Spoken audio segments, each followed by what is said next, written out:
Bonjour à tous, bienvenue sur e-learning physique. Ce matin j'étais en TP avec les PC étoiles du lycée Wallon et donc on a fait une séance de TP dans laquelle on avait besoin d'utiliser ce qu'on appelle un diagramme de Fresnel en électricité dans le plan complexe.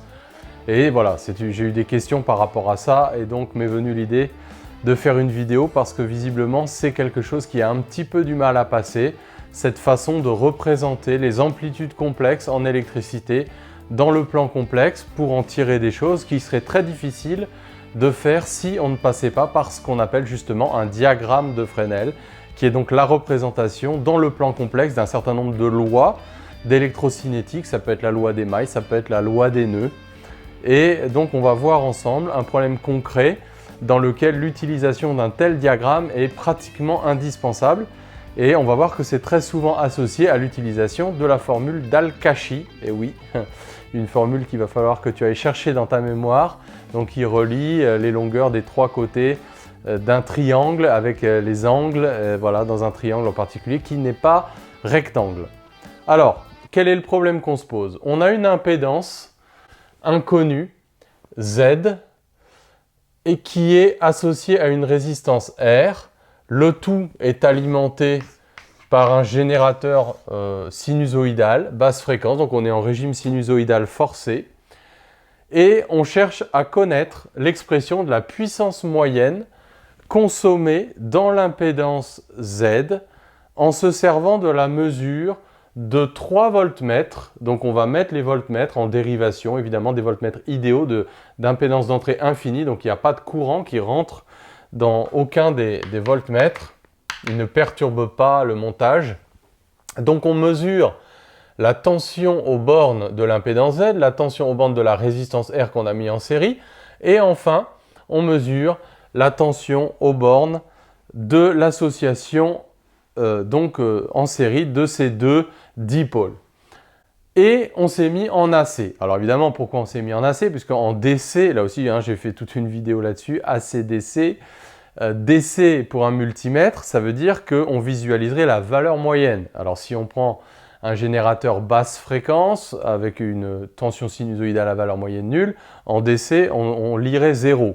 Donc on se met en AC et on sait qu'en AC, on mesure les valeurs efficaces. Donc on mesure ici V1 max sur racine de 2, V2 max sur racine de 2, V3 max sur racine de 2. Et on va voir qu'à partir de la mesure de ces trois tensions et la connaissance de la résistance R, on devrait être capable de remonter à l'expression de la puissance moyenne consommée par le dipôle. Alors là, voilà encore un point qui fait mal. Puissance moyenne en régime sinusoïdal forcé. Il faudra peut-être que je refasse des vidéos là-dessus. Mais bon, on va rappeler simplement la formule la plus utile. U efficace, I efficace, cos U. Peut-être pas la plus utile, mais celle qu'on va utiliser aujourd'hui. U efficace, I efficace, cos phi. Cos phi, c'est ce qu'on appelle le facteur de puissance. Et phi, c'est donc l'argument de Z. C'est donc le déphasage entre le courant et la tension et le courant aux bornes de cette impédance Z. Alors bon, voilà, je ne m'étends pas aujourd'hui sur cette formule. On va la prendre pour acquise et on va donc avancer. Donc, comment mesurer la puissance moyenne? Alors évidemment, la grosse erreur, ce serait de dire que V3 efficace, c'est V1 efficace plus V2 efficace. Ça, c'est une faute énorme, on va le voir, parce qu'évidemment, les trois tensions ne sont pas en phase. On est en régime sinusoïdal forcé. Ce qui s'additionne, ce n'est pas les valeurs efficaces, mais ce sont les amplitudes complexes. L'additivité des tensions, c'est la loi des mailles, c'est l'additivité des amplitudes complexes, et dans les amplitudes complexes, il y a les déphasages. Donc V1 plus V2 égale V3, mais attention, c'est en amplitude complexe. Et c'est là que la représentation dans le plan complexe va pouvoir être extrêmement utile. Alors comment ça marche un diagramme de Fresnel? À quoi ça peut servir? Donc on a une intensité qui est la même partout puisque les deux éléments sont en série. Et donc si on veut traduire l'additivité des tensions, eh bien on peut se servir d'un diagramme dans le plan complexe. Alors comme c'est l'intensité qui est commune À toutes ces grandeurs-là, on va mettre l'intensité sur l'axe des réels. On va la choisir comme ce qu'on appelle la grandeur origine des phases. Ça veut dire qu'on va prendre le déphasage nul, l'origine des phases, par convention, donc le déphasage nul pour l'intensité.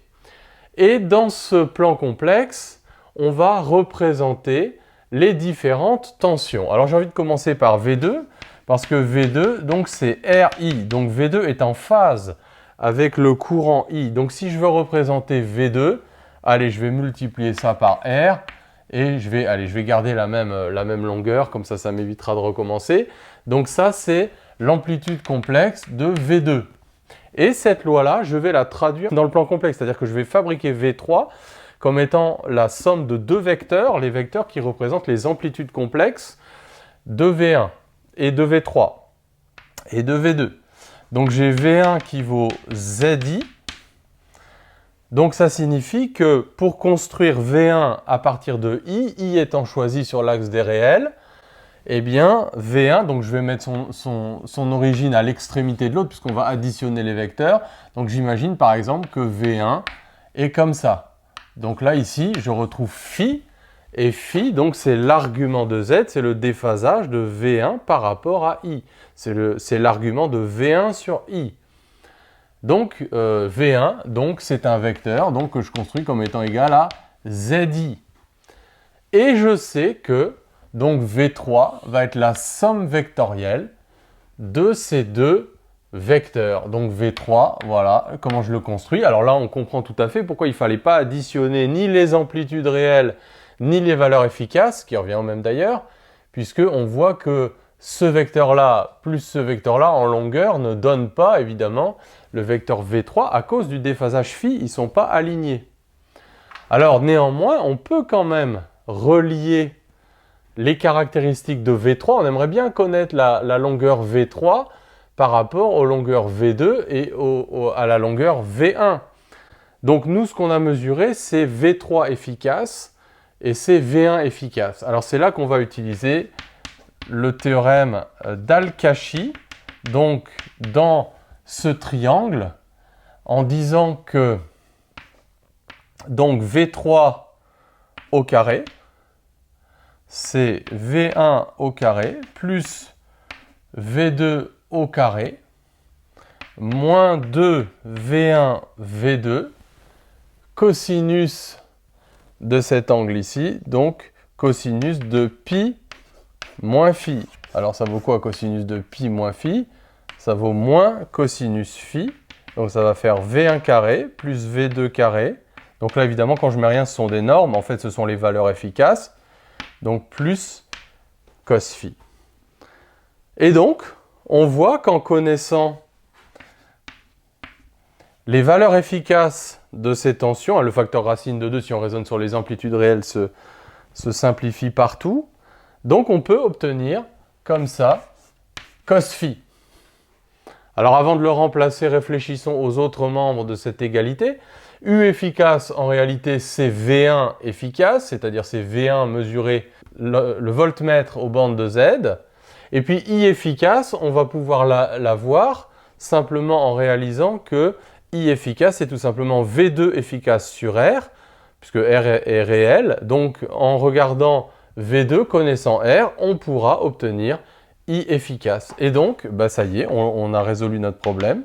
Donc la puissance moyenne, c'est V2, sous-entendu V2 efficace, V1, pardon, V1 efficace, donc aux bandes de Z, multiplié par V2 efficace sur R, multiplié par cos phi, que je vais chercher ici, donc V3 carré, moins V1 carré, moins V2 carré, divisé par 2 V1, V2. Et donc voilà comment, à partir de la mesure des valeurs efficaces des différentes tensions et la connaissance de R, on peut remonter à la puissance moyenne. Alors évidemment, tout ça, c'était un prétexte pour te faire utiliser un diagramme de Fresnel. Donc, on retient que pour construire un diagramme de Fresnel, le point numéro 1, c'est quelle est la grandeur que je vais choisir comme origine des phases. Alors là, grosso modo, ou bien tu as un circuit série Et c'est l'intensité à ce moment-là qui est commune à tous les dipôles qui sont traversés. Tu vas additionner des tensions. Donc là, c'est l'intensité que tu mets systématiquement sur l'axe des réels. Si tu as des impédances qui sont plutôt en parallèle, à ce moment-là, c'est la tension U qui est commune et tu additionnes les courants par la loi des nœuds dans les différentes branches. Donc à ce moment-là, tu ne choisis pas l'intensité comme grandeur origine des phases, mais tu choisis plutôt la tension aux bandes de tous les dipôles et tu vas additionner les courants de la même manière qu'ici, on a additionné les amplitudes complexes.